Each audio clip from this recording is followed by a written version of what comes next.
Hello, good morning students.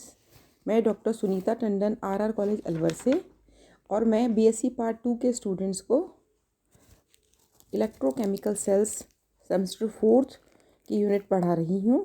और इसका एक लेक्चर मैंने कल पढ़ाया था आपको, और उसमें हमने देखा था कि इलेक्ट्रोकेमिकल सेल्स और इलेक्ट्रोलिटिक सेल्स इन दोनों में क्या अंतर होता है। दूसरी चीज़ हमने देखी थी कि इलेक्ट्रोलिटिक सेल्स और इलेक्ट्रोकेमिकल सेल्स में जो साइन कन्वेंशन है वो एक दूसरे से बिल्कुल विपरीत है। ठीक है, और उसका कारण हमने पढ़ा था। और कारण जो हमने पढ़ा, जो परिपाटी के अनुसार जो एनोड होना चाहिए वो अभी भी एनोड है, इलेक्ट्रोकेमिकल में भी एनोड है और इलेक्ट्रोकेमिकल में भी एनोड था। तो आप साइन कन्वेंशन को बहुत ध्यान से पढ़िएगा, क्योंकि इन दोनों चैप्टर्स के अंदर एक फर्स्ट सेमेस्टर में था, आपके थर्ड सेमेस्टर में था, और एक फोर्थ सेमेस्टर में है। दोनों चैप्टर्स जो हैं उनमें साइंस जो हैं एनोड और कैथोड की अलग उल्टे हैं एक दूसरे से, बट जो रीज़न है उनके पीछे उल्टे होने का वो बिल्कुल क्लियर है। तो मैंने आपको कल डेनियल सेल के बारे में पढ़ाया था। इसके अलावा और डेनियल सेल के बारे में मैंने आपको बताया था कि डेनियल सेल जो है उसमें जिंक इलेक्ट्रोड जिंक सल्फेट के और कॉपर इलेक्ट्रोड कॉपर सल्फेट के कांटेक्ट में रहता है, उसमें डूबा हुआ रहता है। और आपको ये भी बताया था कि यहाँ पर जो जिंक है, जिंक इलेक्ट्रोड है, वो नेगेटिव इलेक्ट्रोड का काम करता है। ठीक है, और क्यों करता है? क्योंकि वहाँ पर ऑक्सीडेशन होता है और वहाँ पर इलेक्ट्रॉन की अधिकता होती है। ठीक है, और कॉपर इलेक्ट्रोड जो है ये उस जिसकी तरफ की इलेक्ट्रॉन जाते हैं, ठीक है, वो आपके यहाँ पर कॉपर जो है एनोड का काम करता है। ठीक है, आपको बताया था सर्किट क्लोज हो तो ये रिएक्शन लगातार होते रहते हैं। और इसके पश्चात मैंने आपको पढ़ाया था कि अगर हम रिवर्सिबिलिटी की कंडीशंस अप्लाई करना चाहें तो आप जानते हैं कि रिवर्सिबिलिटी केवल केमिकल जो कि थर्मोडायनामिकली जो हैं, क्या कहते हैं, अपने नियम हैं, वो केवल उन्हीं पर लागू होते हैं, उन्हीं रिएक्शंस पर लागू होते हैं, उन्हीं प्रक्रमों पर लागू होते हैं जो कि उत्क्रमणीय हैं। ठीक है, तो इसलिए हमने उत्क्रमणीय और अनुत्क्रमणीय सेल का सिद्धांत पढ़ा था, और उसमें हमने देखा था कि हमारी सेल जो है उसका वोल्टेज 1.1 वोल्ट है इनिशियल सेल का, अगर वोल्टमीटर से जोड़ा जाए। और जब इसके विपरीत अगर आप 1.1 से कम भारी इलेक्ट्रोड लगाते हैं तो एक क्या होता है, रिएक्शन उसी दिशा में होता रहता है, लेकिन एक बहुत कम विद्युत धारा की मात्रा सर्किट में प्रवाहित होती है। दूसरा देखा था, अगर हम 1.1 के बराबर ही भारी सोर्स से ईएमएफ लगा दें तो रिएक्शन स्टिल हो जाते हैं, आपको पता नहीं चलेगा कि रिएक्शन हो रहा है, आप सोचेंगे कि वो रुक गया है सिस्टम, जबकि रेट बराबर हो जाती है फॉरवर्ड बैकवर्ड की। एंड थर्ड कंडीशन हमने देखी थी कि अगर ईएमएफ 1.1 से ज़्यादा लगा दें अनंत सूक्ष्म अंतर से, तो ऐसे स्थिति में हमने देखा था कि इलेक्ट्रॉन जो है जिंक से जो कि कॉपर की तरफ चलते थे, इस स्थिति में इलेक्ट्रॉन कॉपर से जिंक की तरफ चलने लगेंगे। और इस तरह हम देखते हैं कि अगर अनंत सूक्ष्म अंतर से बाह्य फोर्स को बढ़ा दिया जाए तो विद्युत धारा की मात्रा और रासायनिक अभिक्रिया की मात्रा, दिशा दोनों बदल जाती हैं। आप इक्वेशंस को देखिएगा डेनियल सेल की, तो उसमें डायरेक्शन भी बदल गई और रिएक्शन भी एक दूसरे से उल्टी हो गई, इसलिए ये रिवर्सिबल सेल है। ठीक है, ये आपको समझ में आ गया होगा। अब आते हैं आज के लेक्चर पे, ये मैंने पुराना रिवाइज किया है। अब आते हैं कि एक सेल में जिंक और कॉपर इलेक्ट्रोड्स को अगर हम सल्फ्यूरिक एसिड में डिप कर दें, ठीक है, पहले हमने करा था कॉपर को कॉपर सल्फेट में, जिंक को जिंक सल्फेट में, अब हम सेल में जिंक और कॉपर इलेक्ट्रोड को सल्फ्यूरिक एसिड में डिप कर देते हैं तो अब जिंक घुलेगा। आपको बताया था जिंक की टेंडेंसी इलेक्ट्रॉन देने की ज़्यादा है, जिंक घुलेगा, जिंक 2 और 2 इलेक्ट्रॉन ये एनोड पर ऑक्सीडेशन होगा। और दूसरा, यहाँ पर सल्फ्यूरिक एसिड में H आयन उपस्थित हैं, तो ये अब कॉपर नहीं है तो 2 H आयन 2 इलेक्ट्रॉन देकर के हाइड्रोजन गैस में कॉपर कैथोड के ऊपर विसर्जित होगी। तो नेट रिएक्शन हो जाएगा zinc plus 2 H ions give you zinc 2 plus hydrogen gas, and this add ये कैथोड पर निकलेगी, और यह है रिएक्शन नंबर 6। इस सेल को यदि बाहरी ईएमएफ से जोड़ दिया जाए जिससे बाहरी विभव सेल के विभव से अनंत सूक्ष्म अंतर से कम कर दें तो रिएक्शन इसी प्रकार पूर्ण होगा और स्मॉल करंट फ्लो होगी। कहने का मतलब है, इस सेल की जो पोटेंशियल है, जो भी विभव आता है, उससे एक बाह्य विभव लगा दें जो इसका विरोध करे और वो इससे कम हो, जो इसका विभव उससे कम हो, तो रिएक्शन पहले की तरह ही होती रहेगी जैसा कि लीनियर सेल में हुआ, और एक दोनों के पोटेंशियल के डिफरेंस के बराबर करंट सिस्टम में से फ्लो होती रहेगी। यदि बाहरी ईएमएफ को अनंत सूक्ष्म अंतर से बढ़ा दें तो अब ऐसी स्थिति में जिंक नहीं घुलेगा, अब कॉपर घुलेगा व जिंक पर हाइड्रोजन गैस निकलेगी और रिएक्शन होगा कॉपर कॉपर 2 और 2 इलेक्ट्रॉन, एनोड पर होगा ऑक्सीडेशन, 2H आयंस 2 इलेक्ट्रॉन लेकर के हाइड्रोजन गैस में बदल जाएंगे। तो हमारी इक्वेशन हो जाएगी copper plus 2H ions gives you copper 2 and hydrogen gas. अब इक्वेशन 6 और 7 को कंपेयर करें। 6 में जिंक घुल रहा है, 7 में कॉपर घुल रहा है। बाहरी विभव लगाने पर 6 के में आपने विभव कम लगाया, रिएक्शन उसी दिशा में हो रहे हैं और रिएक्शन जो है 6 नंबर से वाला रिएक्शन होगा। लेकिन आपने विभव ज़्यादा लगा दिया तो रिएक्शन 7 नंबर का होगा। तो इक्वेशन 7 ये दर्शाती है कि बाहर ईएमएफ बढ़ाने पर करंट की दिशा तो बदल जाती है परंतु रिएक्शन को उत्क्रमित नहीं किया जा सकता। अतः यह एक रिवर्सिबल रिएक्शन सेल नहीं है। 6 और 7 में देखिए कि डायरेक्शन पोटेंशियल अनंत सूक्ष्म अंतर इनफाइनाइटली स्मॉल अमाउंट से बढ़ाने पर रिएक्शन करंट की डायरेक्शन तो बदल गई, जिंक से कॉपर, कॉपर से जिंक, लेकिन रिएक्शंस 6 और 7 एग्जैक्टली सेम नहीं है, वो रिवर्सिबल नहीं है। वहाँ एक में जिंक है, एक में कॉपर है। अतः रिवर्सिबिलिटी के लिए रिएक्शन भी बदलना चाहिए और करंट की डायरेक्शन भी बदलनी चाहिए। अतः ये दर्शाता है कि यह सेल एक रिवर्सिबल सेल नहीं है।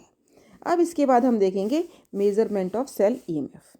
जब इलेक्ट्रोकेमिकल सेल कार्यरत होते हैं तो फर्स्ट इलेक्ट्रोड के निकट सांद्रता में परिवर्तन और अन्य कारणों से ईएमएफ कांस्टेंट नहीं रह पाता। अतः ये आवश्यक है कि सेल का ईएमएफ साम्यावस्था में नापा जाए। समझ में आया आपको? जब इलेक्ट्रोड के निकट रिएक्शन होता है तो इलेक्ट्रोड्स पर केमिकल रिएक्शन होगा, तो वहाँ पर जो उसके आसपास जो कंसंट्रेशन है, जो कि आपने विद्युत अपघट्य लिया इलेक्ट्रोड, उसकी कंसंट्रेशन बदलती रहती है, लगातार वेरिएशन होता रहता है और कारणों से भी जो हमको नहीं मालूम उनसे भी होता रहता है। इसलिए सेल का ईएमएफ कांस्टेंट नहीं रह पाता। अतः आवश्यक है कि सेल का ईएमएफ साम्यावस्था में नापा जाए। दूसरा पॉइंट है कि ईएमएफ निकालने के हेतु वोल्टामीटर का उपयोग उचित नहीं है। अगर हम सोचें कि वोल्टमीटर लगा दें सर्किट में और नाप लें तो वो भी उचित नहीं है, क्योंकि जब इसे सर्किट में जोड़ते हैं तो कुछ धारा की मात्रा इसमें से होकर भी प्रवाहित होती है जो ईएमएफ की वैल्यू को परिवर्तित कर देती है। कुछ कंज्यूम हो जाएगी वोल्टामीटर में से गुजरने में, इसलिए आपको सही वोल्टेज नहीं मिलेगी। और तीसरा है कि कुछ अभिक्रियाएं उत्पाद इलेक्ट्रोड पर संचित हो जाते हैं और होकर के विरोधी विद्युत वाहक बल या बैक ईएमएफ उत्पन्न कर देते हैं।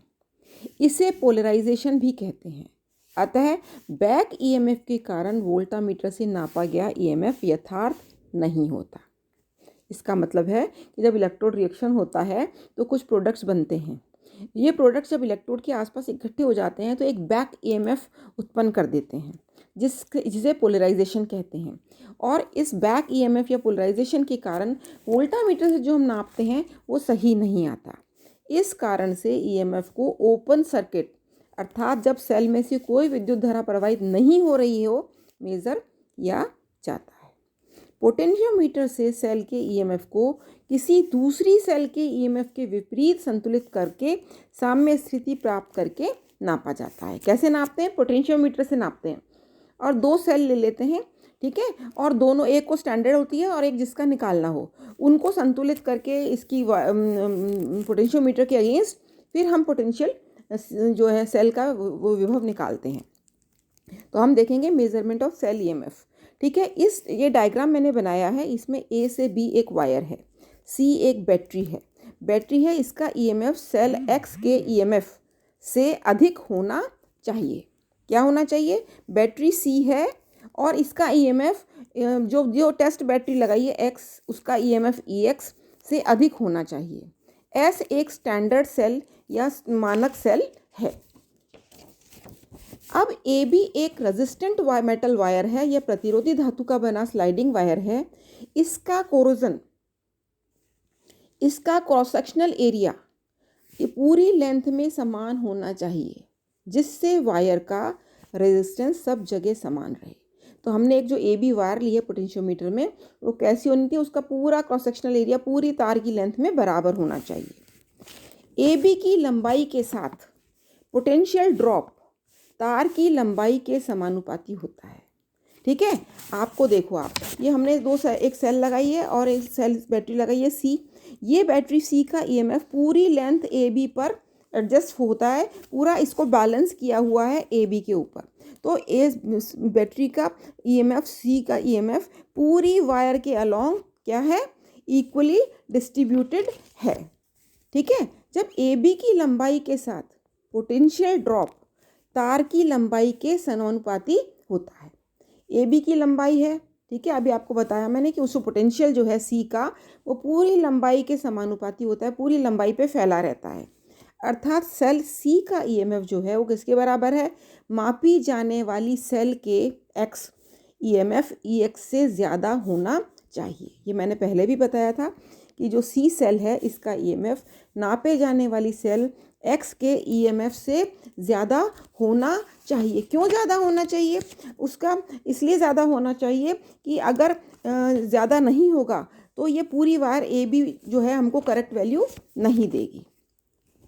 सी को ए बी से जोड़ देते हैं, जो बैटरी है उसको ए बी से जोड़ देते हैं, जिससे इसका विभव ए बी के एक सिरे से दूसरे सिरे तक आरोपित हो सकता है। पूरा विभव ए बी पर डिस्ट्रीब्यूट हो गया। अब सेल एक्स जिसका कि ईएमएफ निकालना है को टर्मिनल ए से इस प्रकार जोड़ते हैं कि उसका ईएमएफ सी के एमईएफ का विरोध करे और दूसरा टर्मिनल गैल्वेनोमीटर द्वारा स्लाइडिंग कॉन्टैक्ट क्यू से जुड़े। आप ये मैंने बोला है इसको आप डायग्राम में देखिए, इसमें ये हमने लिखा है जो सेल एक्स है जिसका ईएमएफ निकालना है, देखिए वो ए से जुड़ी हुई है, बैटरी एस से जुड़ी हुई है और किससे जुड़ी, एक्स से जुड़ी हुई है और एक की से जुड़ी हुई है। जब हम इस की को बंद कर देते हैं, इस की को बंद कर देते हैं तो अब सर्किट में क्या क्या है, कॉन्टैक्ट में सी, ए, एक्स की, और की को बंद करने से गैल्वेनोमीटर और पी, जो स्लाइडिंग पोर्शन है गैल्वेनोमीटर का जिससे हम बैलेंस करते हैं पोटेंशियल, वो पी, ये इस तरह से घुमा करके इसको बैलेंस कर लेते हैं। ये स्लाइडिंग की जो है इसको आप चाहें तो आप जब यहाँ पर इंसर्ट कर देंगे एक्स के यहाँ, तो क्या होगा, ये सर्किट कंप्लीट हो जाएगा और नीचे का सर्किट स्टैंडर्ड सेल वाला कांटेक्ट में नहीं रहेगा। और जब इस की को निकाल लेंगे अंदर वाली को और स्टैंडर्ड की के उसमें डाल देंगे तो स्टैंडर्ड की कांटेक्ट में आ जाएगी और ये की कांटेक्ट में नहीं रहेगी। डायग्राम में देखिए आप, उससे समझ में आएगा आपको। ठीक है, सेल एक्स को टर्मिनल ए से इस प्रकार जोड़ते हैं कि उसका ईएमएफ सी के एमएफ का ईएमएफ का विरोध करे और दूसरा टर्मिनल गैल्वेनोमीटर द्वारा स्लाइडिंग कॉन्टैक्ट क्यू से जुड़े। क्यू को चलाकर वो स्थिति पी प्राप्त की जाती है जहाँ पर गैल्वेनोमीटर में विद्युत धारा प्रवाहित न हो, डिफ्लेक्शन 0 हो जाए। इस पॉइंट पर सेल एक्स का ईएमएफ बैटरी सी के ए से पी तक पोटेंशियल ड्रॉप को संतुलित कर लेता है। क्या होता है, जो सेल एक्स का जो ईएमएफ है वो पूरी वायर पे डिस्ट्रीब्यूटेड है। जब हम पी को घुमाएंगे और नल पॉइंट जहाँ पर आ जाएगा, जिस पॉइंट पर आ जाएगा, उस नल पॉइंट के ऊपर जो आपका सेल एक्स का ईएमएफ है वो ए बी वायर पर संतुलित हो गया, क्योंकि गैल्वेनोमीटर आपका जो है वो रीडिंग नहीं दिखा रहा, डिफ्लेक्शन नहीं दिखा रहा। यदि सेल एक्स का ईएमएफ ईएक्स हो तो ईएक्स इज प्रोपोर्शनल तार की लंबाई एपी पर जाकर के, पी पॉइंट पर जाकर के आपका जो वो है डिफ्लेक्शन नहीं दे रहा गैल्वेनोमीटर। तो इस तरह से आपने जो बैटरी एक्स का ईएमएफ है ईएक्स वो एपी तार के लंबाई के ऊपर जो पोटेंशियल ड्रॉप है उसके बराबर है। अब विद्युत कुंजी द्वारा एक्स को मानक सेल से प्रतिस्थापित कर देते हैं। अब की को लगा दो आप कहाँ पर, यहाँ पर स्टैंडर्ड सेल जो एस लिखी है मैंने नीचे, वहाँ लगा दो, तो अब एक्स का कांटेक्ट नहीं रह जाएगा। अब आपका सी, ए सेल, स्टैंडर्ड सेल और उसके बाद में गैल्वेनोमीटर और पी डैश, ये आपस में संपर्क में रहेंगे। तो अब द्विपथ कुंजी द्वारा एक्स का मान सेल एस से प्रतिस्थापित कर Q को एडजस्ट करते हैं और P डैश पर जो है गैल्वेनोमीटर में कोई डिफ्लेक्शन नहीं आता। अतः स्टैंडर्ड सेल का ईएमएफ सही पता होना चाहिए, वो पता होता है। तो आपको अब दो चीज़ें मिल गई। ईएस जो है स्टैंडर्ड सेल का ईएमएफ है, ईएस ये प्रोपोर्शनल है तार की लंबाई AP डैश के बराबर। अतः सेल एक्स का ईएमएफ EX, स्टैंडर्ड सेल का EMF ES is equal to तार की लंबाई AP अपॉन तार की लंबाई AP डैश। और पोटेंशियोमीटर में एक स्केल लगा रहता है जिससे आप इस लंबाई को नाप सकते हैं। इस प्रकार से EX बराबर है ES इंटू तार की लंबाई AP अपॉन तार की लंबाई AP डैश। इस प्रकार स्टैंडर्ड सेल यूज़ करके, पोटेंशियोमीटर यूज़ करके हम सेल का EMF ज्ञात किया जाता है। स्टैंडर्ड सेल और उसके बारे में हम नेक्स्ट लेक्चर के अंदर पढ़ेंगे। लेकिन ये दोनों जो मैंने बताया आपको कि इसमें इसका पोटेंशियोमीटर से नापने का कारण क्या है कि सेल में से करंट पास ना हो। तो जब हम एक्स का निकाल रहे हैं तो स्टैंडर्ड सेल में से करंट पास नहीं हो रहा। जब स्टैंडर्ड सेल में से करंट पास हो रहा है तो आपकी जिसका निकालना है उसमें से पास नहीं हो रहा। तो ये आइडियल कंडीशंस हैं इनको निकालने की। ठीक है, बाकी rest of the standard cell वो हम कल पढ़ेंगे। थैंक यू बच्चों। आपकी कोई क्वेरी हो तो आप पूछ सकते हैं। धन्यवाद।